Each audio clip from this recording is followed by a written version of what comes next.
Welcome to another episode of My Weird Prompts, an AI-generated podcast featuring the random prompts of Daniel Rosehill as answered by a revolving cast of friendly AI characters.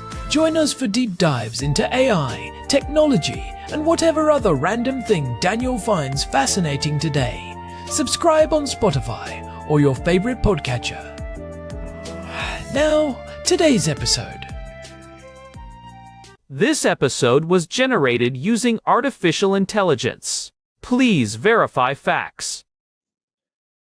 Hi there, Herman and Corin. So I decided recently that it was time, or it would be a good idea, because I'm involved in a ugly tenancy dispute at the moment, regarding landlord remediation stuff, and it's very ugly. But there has been so far a couple of instances in which things that were said were denied being said. And I mentioned that Israel is a one-party recording jurisdiction, which means that if you're party to a conversation, you can record it without notifying the other person. And I mentioned, or I emphasized in another episode, that this is not something that I recommend people do casually, but that in certain circumstances, as a protective mechanism, I think it's very important. And a DVR is a great tool that I have a lot of fondness for from my early days dabbling in journalism. It's a voice recorder that is kind of dinosaur technology, sadly, because now smartphones can do it. And I remember there was certainly a point in time at which journalists would, I said actually to tell my wife that one of my voice recorders, the one that's being replaced, recorded the Irish Prime Minister. It's a very famous voice recorder, but I'm sure any journalist with the DVR has done a lot of interviews with it. And they're great. They're very reliable. You can plug in an external microphone. And I decided that because mine is so old and it has an old connector, I'm going to get a new one. So I just purchased a Sony DVR. They have a good name, and I'm looking forward to. I think it's a good thing to have if you find yourself having to defend reality, which we've talked about before. But in the course of looking for voice recorders, because it's kind of an obscure tech now, 90% of the results came from spy stores. Sometimes these were called gimmicky names like Dr. Spy or Spy Store. And it was kind of confusing to me what these were. On the one hand, because there's kind of this gimmicky market. The spy gear or consumer purchasable spy gear is kind of the ultimate gimmick, right? It's kind of ridiculous. But when I was looking through these listings, I realized, wait, this is definitely not gimmick prices. Going up to $3,000-$4,000 easily for some of the very high-end disguised recorders and disguised video recorders costing more. But what really struck me more than being confused about the who is this for, was the sheer breadth of ways in which humans have thought about ways to disguise recorders. This is actually in the news at the moment in Israel because we had a tragedy involving a daycare center where a number of children died. And it very clearly to me, looking through these listings, one of the most recurrent messages is recorders for daycare.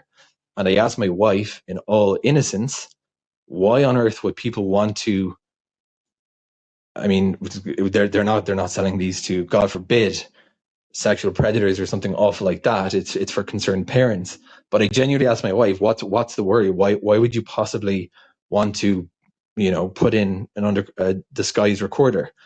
And she said it's his parents are distrustful of what's happening in the nursery, or allegations of misconduct. So I'll leave my thoughts about that for another day. But in Israel, it was kind of comical actually. I found an undercover a voice recorder embedded in a Jewish skullcap. There was one embedded in a mezuzah in Jewish homes. But then there was literally everything else that you could think of. So the commonality for these undercover voice recorders is plausible deniability. You want to put it somewhere that it seems natural, it's on your body. So you have dummy cigarette lighters. And I was looking at these and I was kind of like, this is kind of ingenious because if you're a PI or working in law enforcement and you want to sort of grab evidence, you have to be close to the person. It has to be context natural. So, they thought of everything. Like you can, go outside for a smoke and your lighter has a voice recorder. What else? USB sticks, keys, you name it. So there was the Jewish specific ones here. And again, I was just thinking of the context that this is useful in, right? They're clearly finding ways, or there is a demand for these products.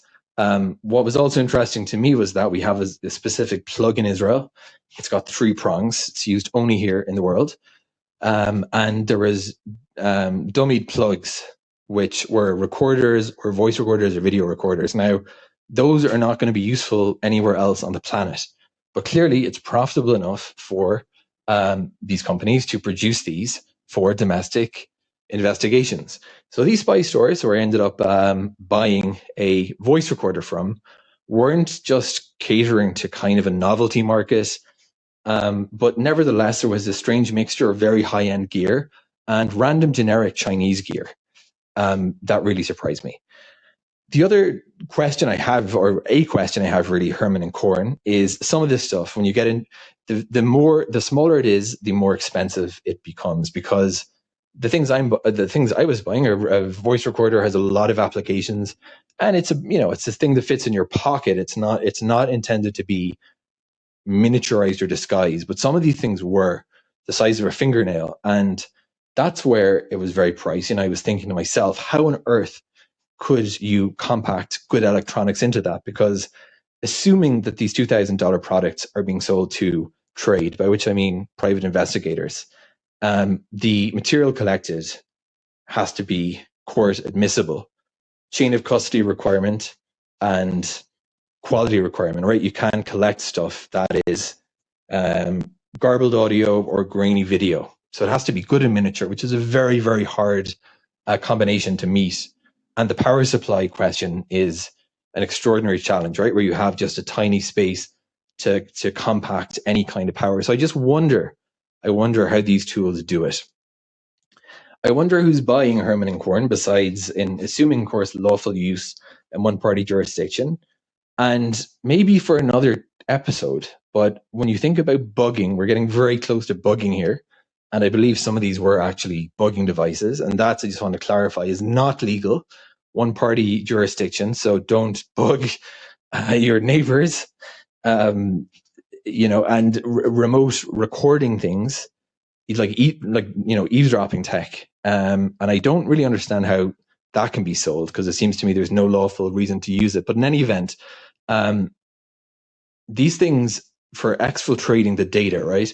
If you are putting a long-acting recorder in a property, you have to think of some way to get it out. So that's maybe you may not be comfortable talking about this aspect of it. I understand, because we're getting into the use that's only lawful in very narrow contexts, most of which would fall into law enforcement. But how the data is actually generally, when this is done lawfully within the context, let's assume, of law enforcement, what is the usual exfiltration mechanism? Is it, they have a SIM card tray and they just upload it via cellular, or they rely upon physical access, which brings with it the need for warrants and physical access to a building. So, Herman and Corin, I think that really exhausts my supply questions about the world of these hidden recorders. I will finish with one observation, that when I went looking for my voice recorder, I didn't find one spy store. In a tiny country like Israel, I was surprised to find about 20. There is clearly a big demand for this. There's clearly a lot of people buying. Oh, one last question. Sorry, guys. Clearly PIs are buying from these groups. Do police buy from them as well? I always assumed police, law enforcement, and anyone else would have their own domestic capabilities, because very risky, it would seem to me, to trust a supplier. But of course, it's going to vary by jurisdiction. Anyway, Herman and Corin, over to you. Let's talk about the many ways in which humans have found imaginative ways to disguise recorders, and who's buying these things besides worried parents. Hey, Herman. Welcome back to the living room studio. I hope you're ready for a deep dive today, because our housemate Daniel sent us a prompt that is honestly a little bit paranoid, but also fascinating. Herman Poppleberry at your service, Corin. And yeah, I heard Daniel talking about this earlier. He is dealing with that messy tenancy dispute, right? Landlord issues are the worst, but it led him down this incredible rabbit hole of digital voice recorders and spy stores. It really did. He was telling me about how Israel is a one-party recording jurisdiction, meaning if you are part of the conversation, you can legally record it without telling the other person. That is a huge deal for someone in a legal dispute. But what caught his eye was that when he went to find a simple digital voice recorder or a DVR, he ended up on these websites for high-end spy gear. It is a wild market. You would think in the age of the smartphone, the humble digital voice recorder would be extinct. We all have a recording device in our pockets 24/7. But as Daniel found out, there is a massive industry for dedicated, disguised recording tech. He mentioned seeing recorders hidden in everything from skull caps and cigarette lighters to USB sticks and even electrical plugs. And even a mezuzah, which is so specific to where we are living here in Jerusalem. It makes sense, right? If you want to record a conversation naturally, you need something that blends into the environment. But Herman, what really struck Daniel, and what I want to dig into with you, is the engineering. How do you take a high-quality microphone, a processor, storage, and a battery, and shove it into something the size of a fingernail while making sure the audio is actually good enough to be used in court? That is the multi-$1,000 question. And I mean that literally. Some of these devices Daniel saw were priced at $3,000 or $4,000. Let us start with the miniaturization of the audio components. The heart of these tiny recorders is something called a MEMS microphone. That stands for Micro Electromechanical Systems. These are tiny microphones etched directly onto silicon chips.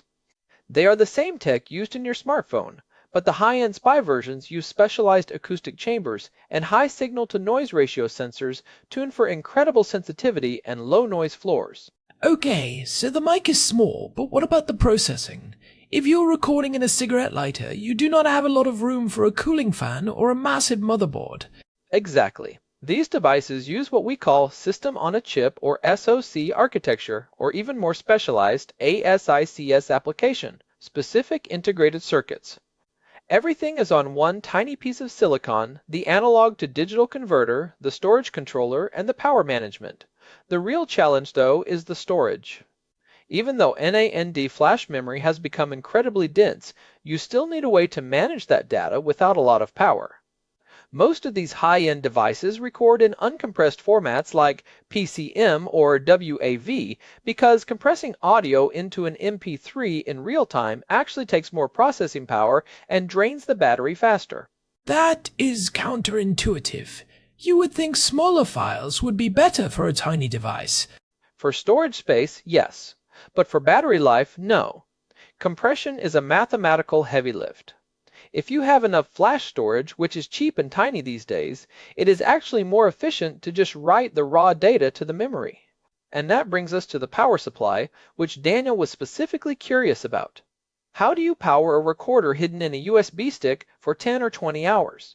Right, because if the battery dies halfway through the meeting, the whole thing was for nothing. Most of these use custom lithium polymer batteries, often called pouch cells. They can be manufactured in almost any shape. Think of a battery that is as thin as a piece of cardboard. In a USB stick recorder, the engineering is actually quite clever because the device can draw parasitic power from the computer it is plugged into to charge itself and then use that tiny internal cell when it is unplugged. But the real secret to long life in these tiny devices is something called VOS, or voice-operated switching. I have seen that on my old recorders.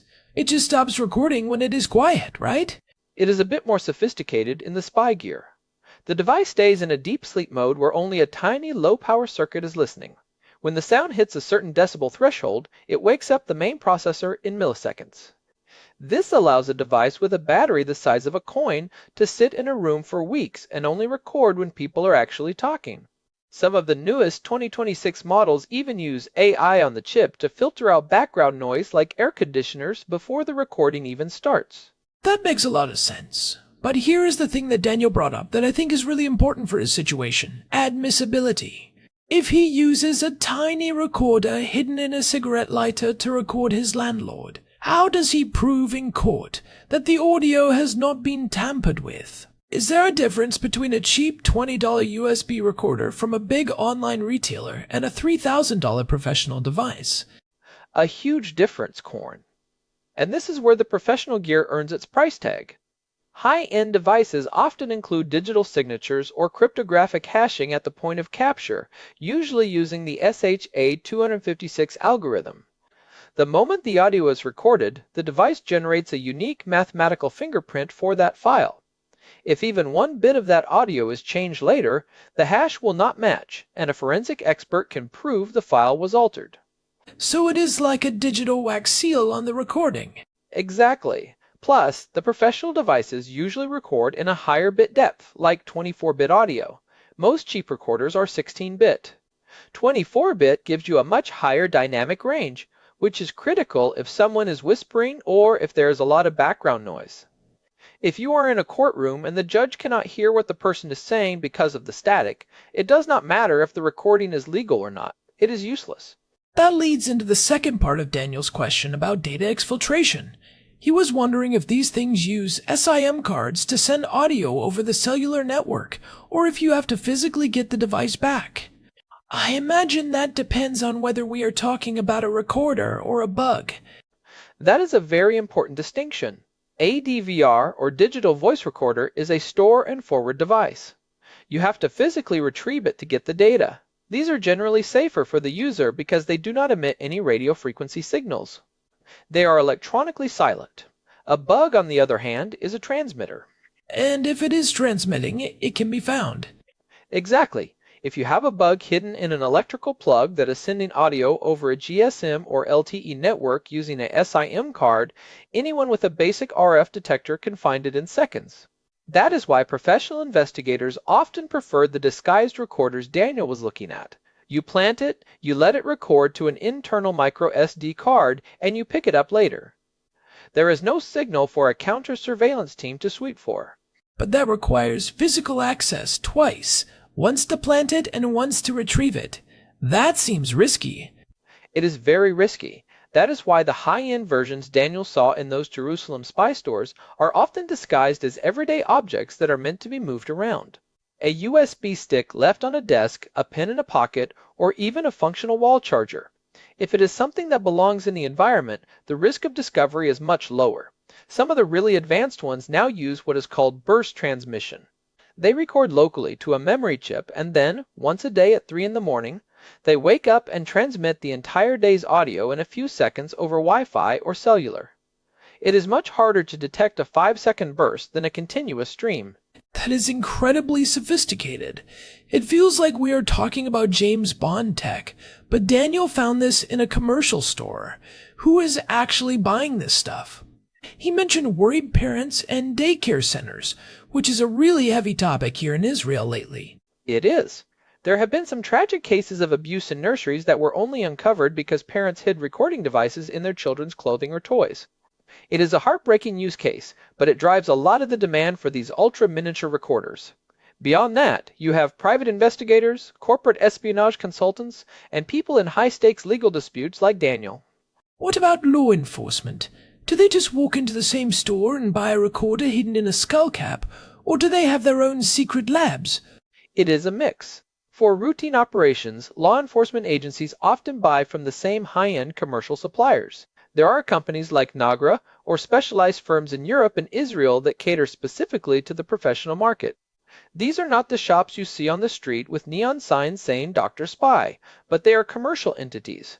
However, for high-stakes national security stuff, agencies definitely have internal technical service divisions that custom build devices into specific objects for a particular operation. They might even use nonlinear junction detectors to ensure their own offices aren't being bugged by the same tech they're using. I remember we talked about this a bit in episode 276 when we were looking at covert evidence gathering. The tech is always a step ahead of the detection.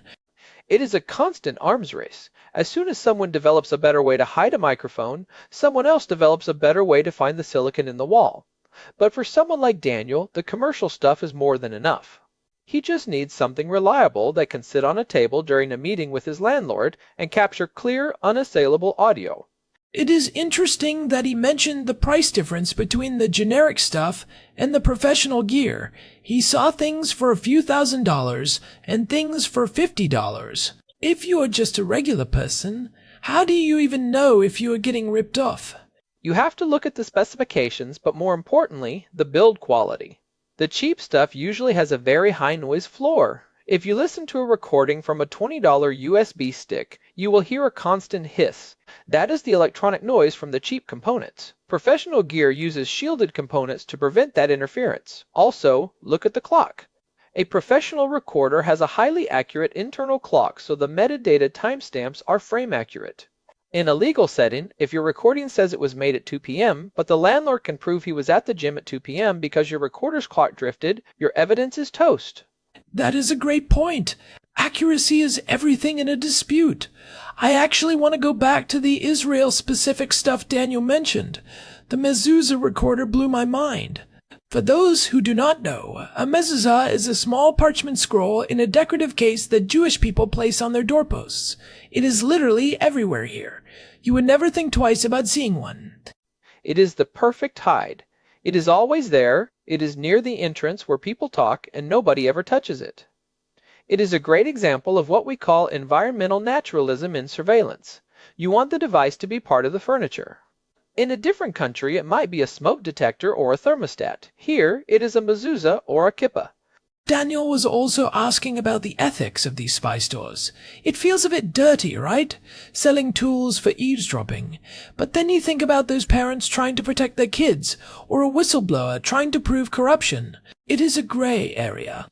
It is a very gray area. These stores are essentially selling power. The power to know what is being said when you are not in the room, or the power to hold someone accountable for their words. In a one-party consent jurisdiction, it is a legal tool. But as Daniel noted, if you use these things to bug a room where you are not present, that is a felony in most places, including here.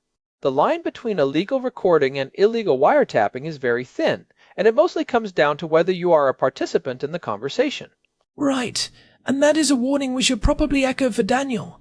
Just because you can buy a recorder hidden in an electrical plug doesn't mean you can legally use it to listen to your neighbors. Exactly. Use it for your own meetings, protect yourself, but don't cross that line into eavesdropping. The tech is fascinating, though. The fact that we can now store hundreds of hours of high-fidelity audio on a chip the size of a grain of rice and power it with a battery as thin as a sticker is a testament to how far materials science and microelectronics have come. It really is. I think we should take a quick break, and when we come back, I want to talk about the future of this tech. Are we moving toward a world where everything is a recorder? And what does that mean for privacy in public spaces? That is a big one. Let us dig into the second-order effects. All right, we are back. Herman, before the break we were talking about the engineering of these tiny recorders. But I want to pivot to the practical takeaways for someone like Daniel. If he actually goes through with this and buys a professional recorder to deal with his landlord, what are the actual steps he needs to take to ensure that audio is useful?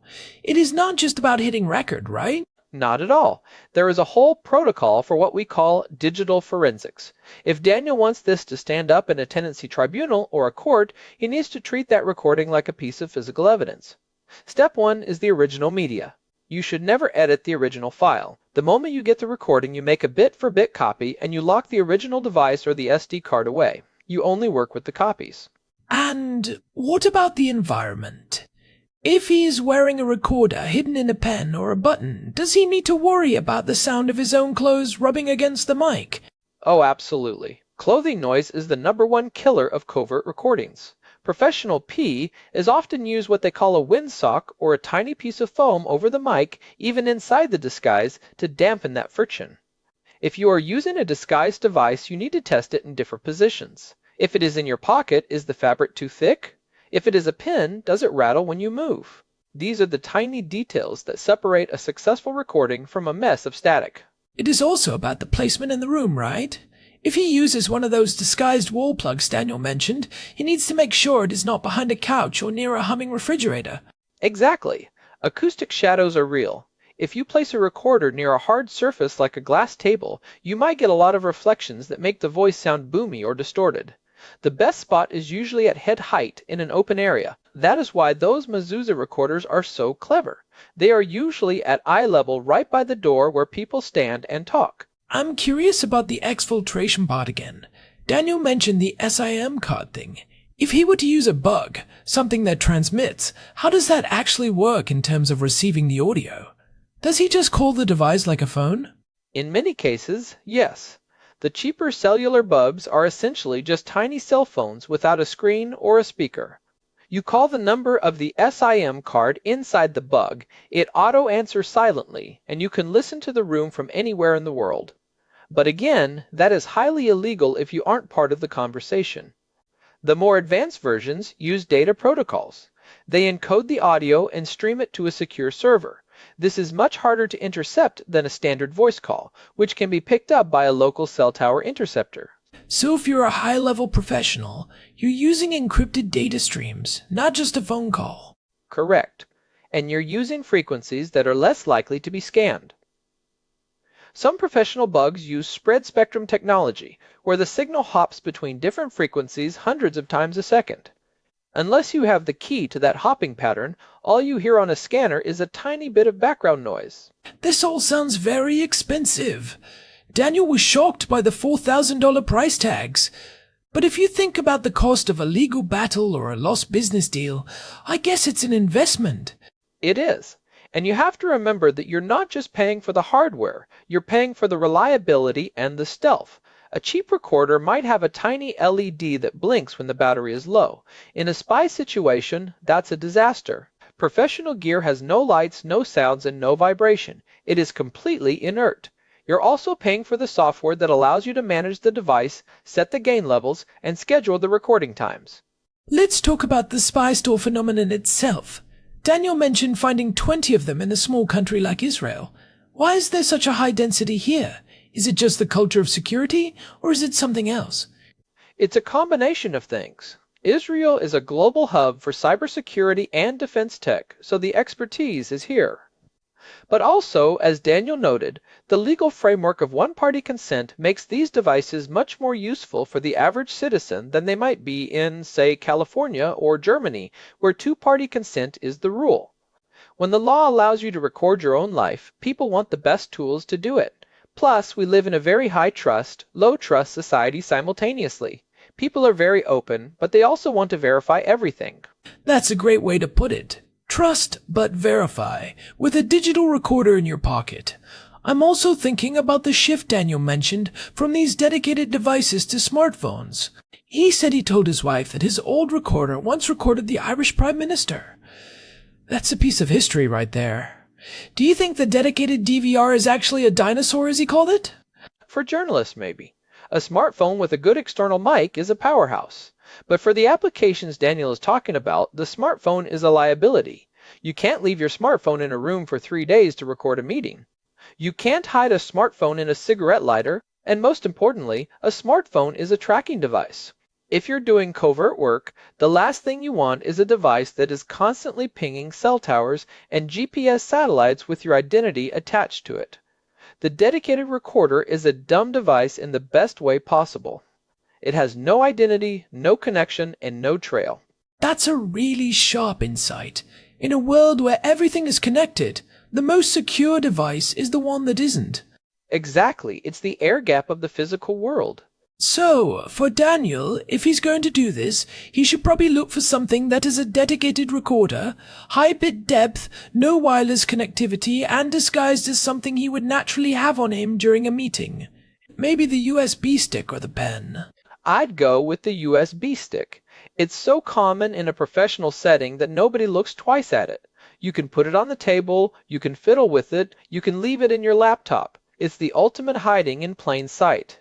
But he should definitely spend the extra money on a reputable brand. Sony makes some incredible tiny recorders that aren't even spy gear per se, they're just professional tools that happen to be very small. Daniel mentioned Sony. He said he just bought a new Sony DVR because his old one was getting too ancient. It's interesting that the professional audio world and the spy world overlap so much. They use the same physics, corn. You need a good diaphragm, a clean preamp, and a solid analog to digital converter. Whether you're recording a prime minister or a shady landlord, the requirements for clear audio are the same. I think we've given Daniel a lot to think about. From MEM, S microphones, to cryptographic hashing, and the ethics of mezuzah bugs. It's a wild world. It really is. And it's only going to get smaller and more sophisticated.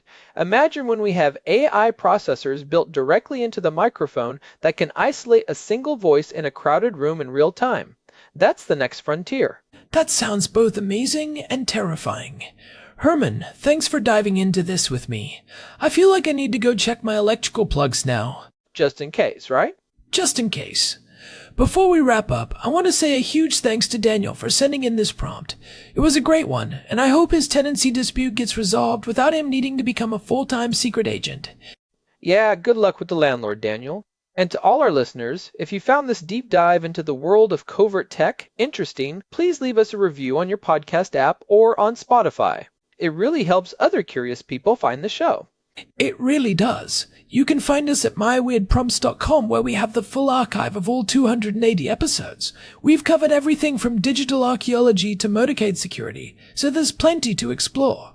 This has been My Weird Prompts. I'm Herman Poppleberry. And I'm Corn. Thanks for listening, everyone. We'll be back next week with another weird prompt from our favorite housemate. Until next time, stay curious and keep your eyes open. And your ears, especially the ones hidden in the pens. Exactly. Bye, everyone. Bye. This episode was generated using Gemini Flash 3. Text-to-speech engine was Chatterbox Turbo. Thanks for listening to another episode of My Weird Prompts, an AI-generated podcast featuring Daniel Rosehill's AI prompts, as answered by a revolving cast of friendly AI characters including me, Cornelius the Sloth. Subscribe on Spotify or visit myweirdprompts.com.